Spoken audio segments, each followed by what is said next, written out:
ইরানের অভ্যন্তরে বিভিন্ন প্রদেশের শত্রুপক্ষের ড্রোন তৈরির কারখানা এবং ড্রোন বহনকারী যানবাহন শনাক্তের কথা নিশ্চিত করেছে দেশটির পুলিশের মুখপাত্র সাইদ মন্তাজের মাহেদি। পুলিশের এই মুখপাত্র বরাতে খবরটি প্রকাশ করেছে ইরানের লেবার নিউজ এজেন্সি।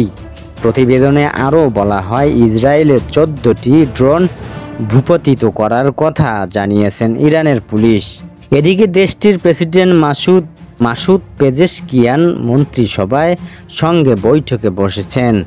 এমন এক সময়ে এই বৈঠকে অনুষ্ঠিত হলো যখন দেশটির ইসরায়েলি হামলার হুমকি এবং মার্কিন যুক্তরাষ্ট্রের সংঘাতে জড়িয়ে পড়ার ঝুঁকি মুখোমুখি।